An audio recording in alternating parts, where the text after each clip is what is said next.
Let's see, Aaron Abbott, Ben Butterworth, Bill Bath, Clay Gill, John R. Church. Mr. Chairman, Sterling Mortensen has also arrived. Say again? Sterling Mortensen has also arrived. Oh, okay. Well, we'll call you next, Mr. Mortensen. Good day, Mr. Chairman and dear committee. I'm Aaron Abbott from Boise, Idaho, born and raised. Thank you for your Herculean effort. Appreciate that. And through this whole proceedings, what I've wanted to say was what we have here is a failure to communicate. But what I would, I have a lot to say, and I will hand it, my testimony over in written form.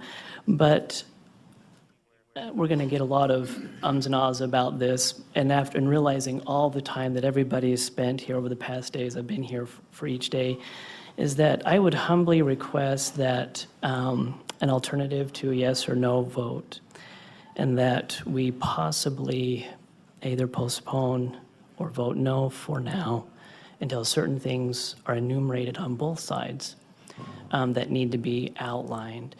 I find that I'm in the middle of both arguments. I don't really agree with either, and there are some points that I do.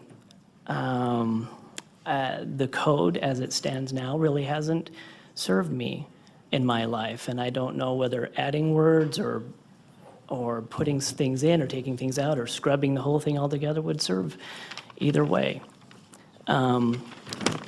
Personally, written here, as a fellow human being and have traveled over the world, I have seen we are all the same and I strive to have love for all people. I want everyone here to know that I understand persecution and abuse. I have been persecuted for my learning disabilities, as education administrators told me that I was incapable of learning at an early age. Speaking a different language in a foreign country, I was severely persecuted. Not speaking English, speaking a foreign language in that country. That I have, for my religion, been held at gunpoint. For being a U.S. citizen, I've had my life at risk. I've been persecuted for being a male. I've been persecuted for being an honest 8-hour worker. I have been persecuted to the point of being homeless because of my religion, and also because I have been persecuted because I've been homeless because of my religion, as at the same time because somebody also perceived that I was gay, which I am not. So for both of those reasons— 30 seconds, sir. Thank you. What I have learned is that these things take time and great drafts upon our patience, forgiveness, being one part of the social contract in a society of freedom of choice. The only way to ensure our rights is to protect, to make sure we protect the rights of those that don't agree with us. When one is trampled upon, we all are, and the size of that group does not matter. The timer has rung, sir. Okay. Summing up, I don't believe anybody should be forced to do anything against their conscience, and at this time I request that we maybe hold off until certain things are enumerated and everybody is satisfied. I now stand for questions. Thank you. Are there questions? Mr. Chairman. Representative Batt. Thank you, Mr. Chairman. And sir, you said that I think you brought an interesting argument to this, that we kind of pushed the pause button because we've heard from both sides and neither side is happy. What were those? Did you say there are 3 things that you think we should look at? And I didn't catch the 3 things. I just caught one. I'm sorry that I didn't articulate. Excuse me, Go ahead. Mr. Chairman, Representative Batt. I apologize for not articulating well. I did enumerate them, and I will put those forward. If you'd like me to enumerate some now, I can. But Did you just mention those 3 things that you— there was actually Simple more than words. 3. I said a few. I'm sorry. That was not clear. I have a few things, actually 5 or 6 things. Could you mention them just very briefly? One is that, like I said, I don't know if the code up to this point has not, in my opinion, really answered what is already protected. It's not in the code that that is the question here. It's what's in the heart of the Constitution of the United States, which up to this point has not been defended, or I can't think of the word right now, that's the heart of it. The thing that shows that it hasn't been is that there are enumerations, age, and so forth. Those things show us. I think we understand what you're talking yeah. about. Mention the others if you would briefly. Thank you, apologize. For instance, on the religious side, I can see that there is going to be a conflict of interest at some time, and I don't envy the committee's delicate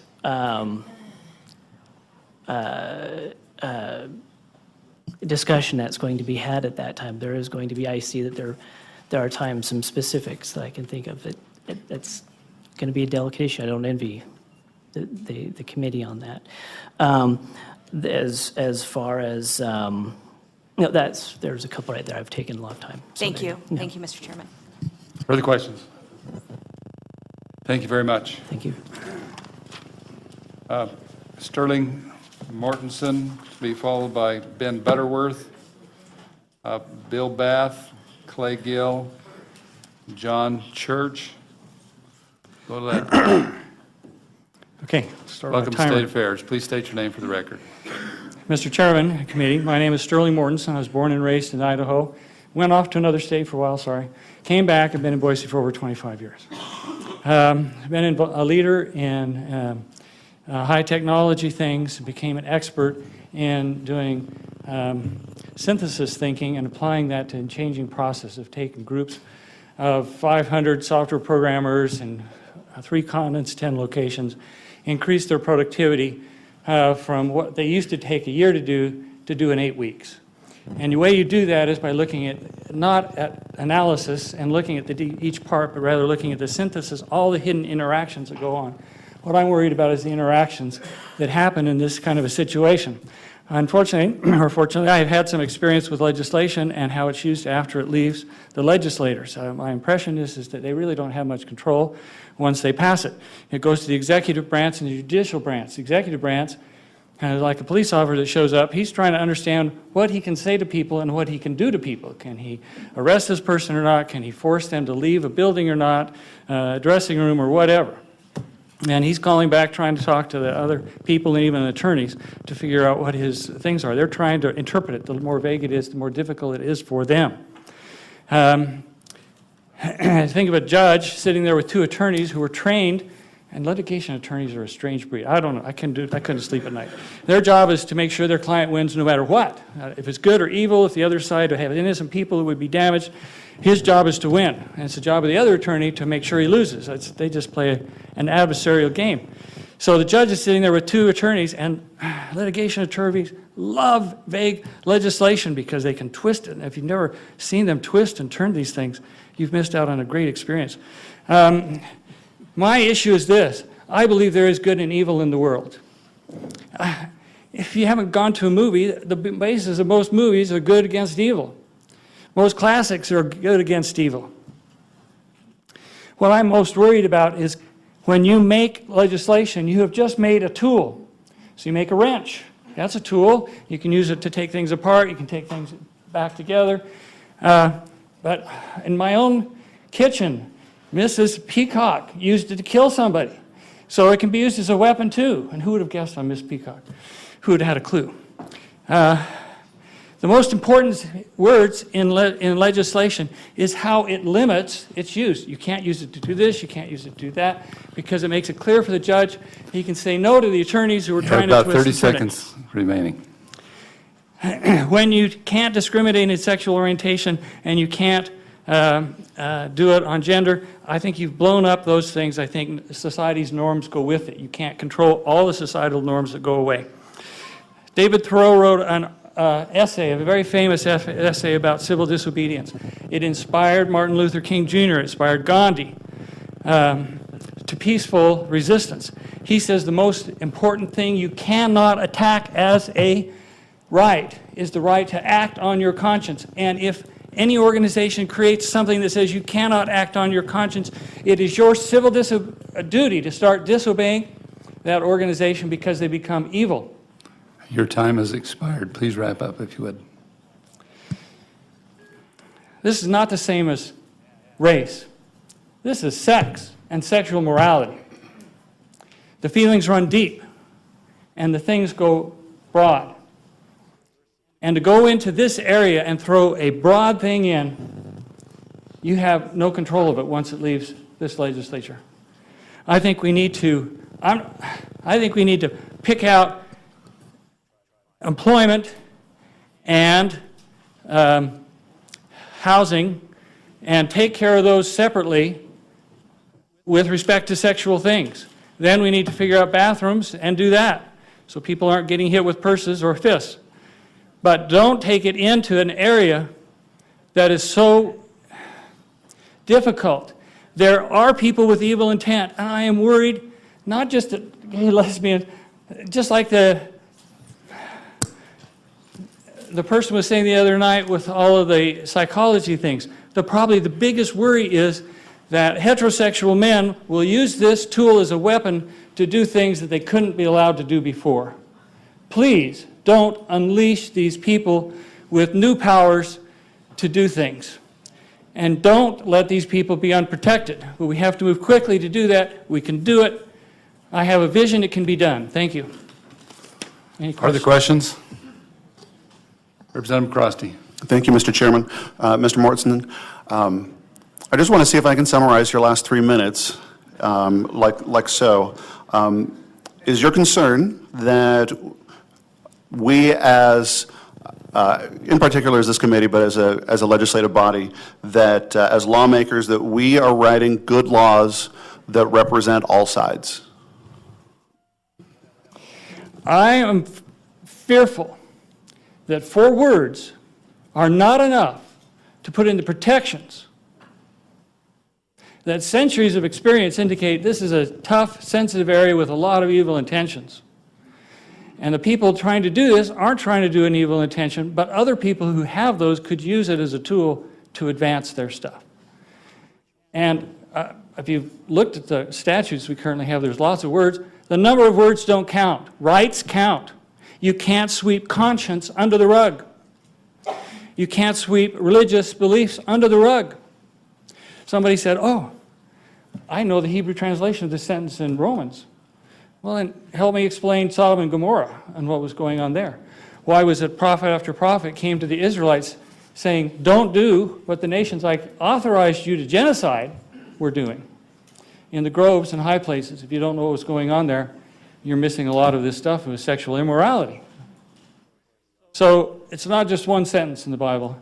It's a complicated thing. You can't sweep people's religious beliefs away. Does that answer your question? Further questions? Thank you.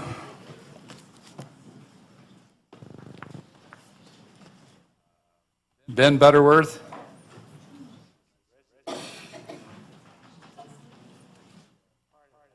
Bill Bath.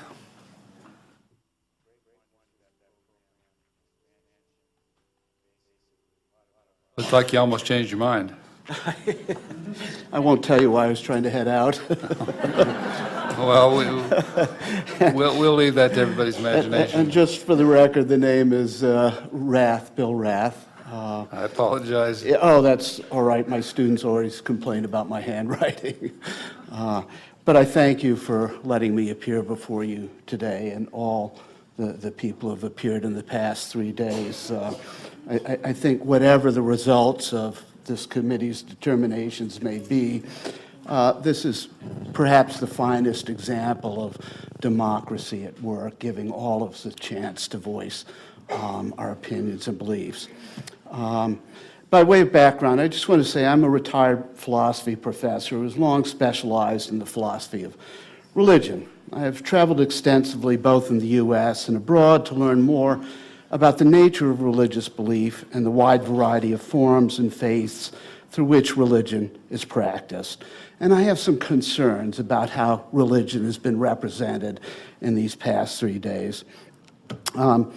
In the pursuit of my learning, I've come to 2 particular understandings that are now a foundation of my own faith.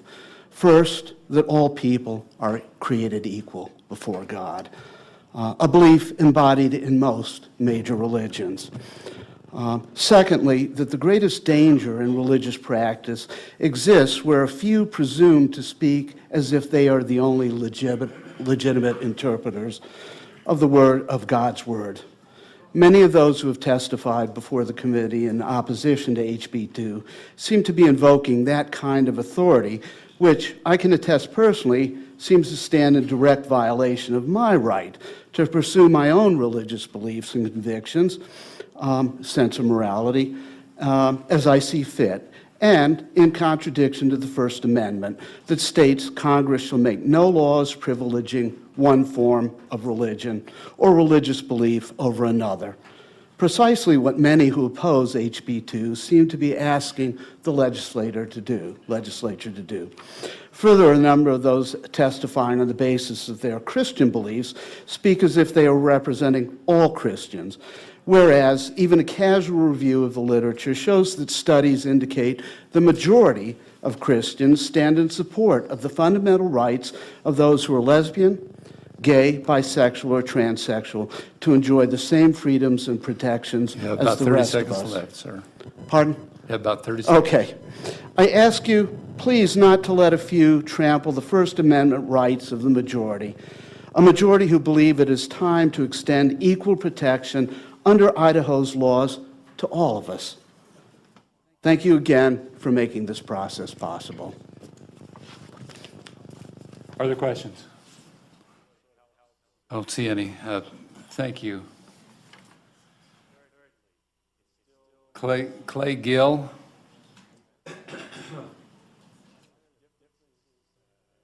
John Church.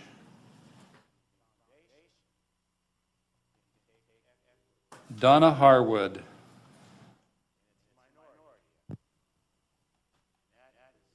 Yes.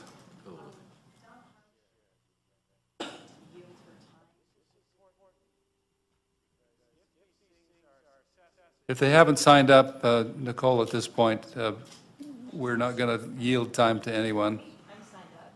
Oh, yeah. If they're signed up, they'll get to testify as we get to them.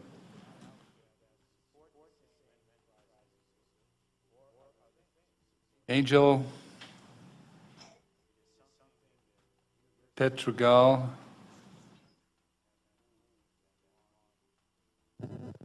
John Fritz.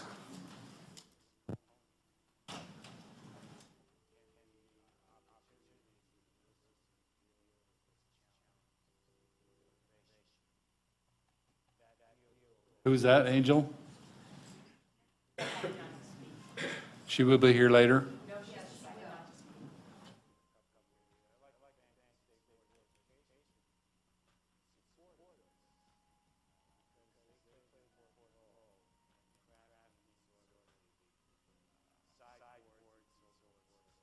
Are you John Fritz? Yes, I am. Would you please step up to the microphone? Let me get a few more on deck though here so we know where we're at. Okay, thank you. A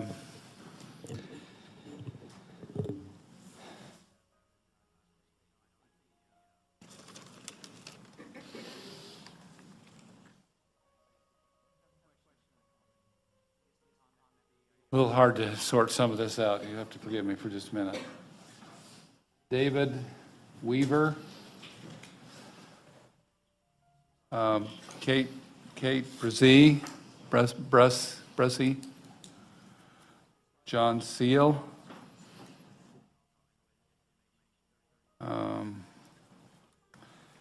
Kathy Griesneider. You'll have to forgive my pronunciation here. Let's go that far. Go ahead. Greetings, Mr. Chairman and members of the committee. My name is John Fritz. I am a senior in high school from Boise, and I am here imploring that you that the House Bill 2 will be passed. As someone who signed up later in line, I was given the unique opportunity to listen to plenty of positions and arguments. While I sat to wait in patience, I repeatedly overheard one quote, which really irked me. As stated by many opposing to the bill, you can't legislate kindness. At that moment, I realized how many Idahoans are unaware of the gravity of this bill. As a gay man raised by a family of Catholic and Mormon faith, and of straight-ticket conservative Republican ideology, I have faced plenty of questions and, at times, hurtful ignorance. But fortunately, at this point in my life, most of my family loves me with all their hearts and minds. Though I still have a grandfather who has recently passed away, claiming he wanted to, quote, shoot all the homosexuals and throw their bodies in a fiery pit in hell. Believe me, I have faced plenty of hatred in my life. But what keeps me going in my life is the idea that such unnecessary enmity won't rule over my life. Note how I say idea, because without this bill, that is all my hope will be. This bill will directly impact my life as well as the lives of so many others. A few years ago, I went to a Catholic school for the 9th year in a row. The school was still a positive environment filled with a loving and caring people, students, and faculty. But unfortunately, not everyone was so tolerant of my sexual orientation. One day, when I was a socially awkward 15-year-old, I was asked by a fellow classmate whether or not I was a pedophile. His logic was that because I happened to like guys, it didn't matter the age, and I must be an abuser. But what really bothered me wasn't the fact that he thought this, but the thought that he could share this hysteria to the administration and lead to expelling me from school. Ironically, on the same month, I was given a Student of the Month award for my academic achievements and my good Christian behavior. Got approximately 30 seconds left. Thank you. After fearing for further accusations and potential problems with my education, I transferred schools. My close friend at the school would later reveal that one of our teachers had told my entire class, quote, John left so he could appear less gay. Why must one aspect of myself cause so much turmoil? I will never know. But I do know that I am terrified for my future, where one person who thinks I'm a monster has the power to ruin my life. Folks, I am not a monster. In fact, I had to sleep with my nightlight on much longer than the average person. Your time has expired. Would you please wrap up? Thank you. My point is, thank you all for listening. Please vote yes on House Bill 2. Add the words, and I stand for questions. Are there questions? Mr. Chairman. Representative Batten. Thank you, Mr. Chairman. And, sir, let's go back to your first statement where you said that you had great concern with the opposite side from what you're promoting, where they said you can't legislate kindness, and you said that you didn't agree with that. Do you believe if government passes a bill that people will then become kind, sincerely kind? Well, I'm aware that obviously the government can't control human intentions and at times human hatred, but I don't want the hatred to affect my life in an unfair and uncivilized manner. That's fair. Thank you. Representative Crane. Thank you, Mr. Chairman. John, not a question, more of a comment. First of all, I'm We'll have sorry. time to comment later. Mr. Chairman, if I could just have just a slight bit of leeway here. I'm sorry for what's happened to you. I, too, have experienced bullying. I've had my family threatened. I've had my life threatened. I've had my home egged. I've had threats upon my children to be raped. I understand some of the hurt, some of the fear, some of the concerns that you have, and so if you don't mind, I've got some time I'd like to step outside with you and tell you maybe some of the things that I have done that have helped get me through those difficult and dark times in my life. Are there further questions? Thank you. David Weaver.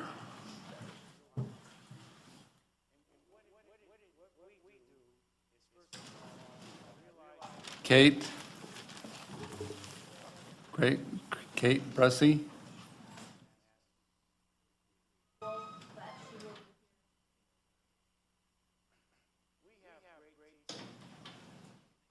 John Seal? Judy Cross?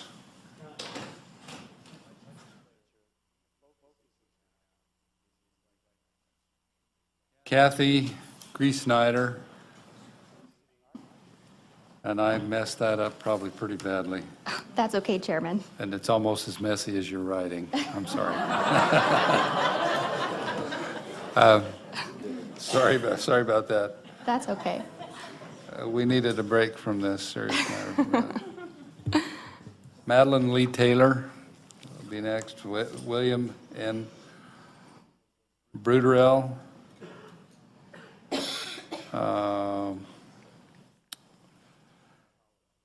Hannah Brass. I ought to know her last name by now. But you know who that is. Hannah Brass Greer. And let's go to that point. Go ahead. Great. Good morning, Mr. Chairman and members of the House State Affairs Committee. My name is Kathy Grizzmeyer. I'm the Public Policy Strategist for the American Civil Liberties Union, or ACLU of Idaho. The ACLU of Idaho is a nonpartisan, nonprofit organization dedicated to protecting the civil rights of all Idahoans, including the fundamental rights to free speech, freedom to and from religion, privacy, and due process. I'm here today to testify in support of House Bill 2 and to encourage each of you to vote yes in sending the legislation forward to the House floor with a due pass recommendation. Currently in Idaho, someone can be fired, denied housing, and refused a public service simply for being gay or transgender, just as it was during the 19th century in Idaho when religious discrimination was widely accepted and even prevented members of a certain faith from voting, serving on juries, or holding office. By adding gender identity and sexual orientation to Idaho's Human Rights Act, it will extend long-needed protections for all Idahoans who simply want to live without fear of discrimination or legal persecution.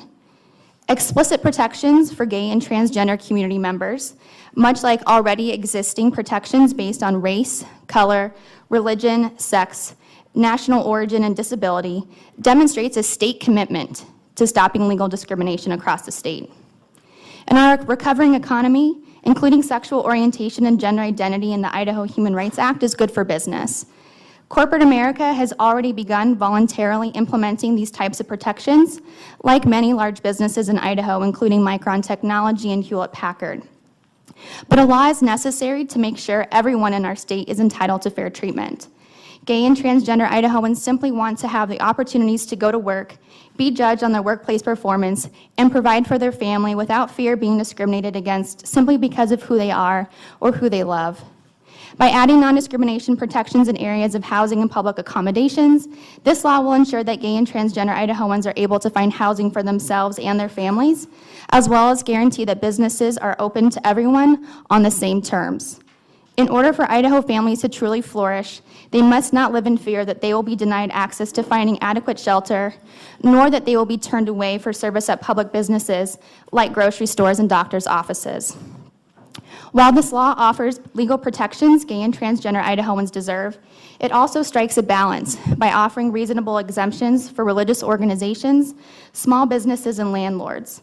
No About 30 provision seconds. in House Bill 2 requires established religious organizations, including houses of worship, from hiring or prioritizing employment those individuals who do not identify with their religious beliefs.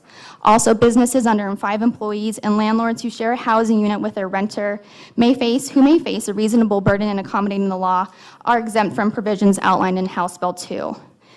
Many cities in Idaho have passed these protections, as well as 21 states across the country who have updated their pertinent civil rights laws to prevent discrimination against gay and transgender people. Your time Both has these- expired, by the way. Okay, great. We ask that you support House Bill 2 and move it forward with the due pass recommendation. I'll stand for questions. Are there questions?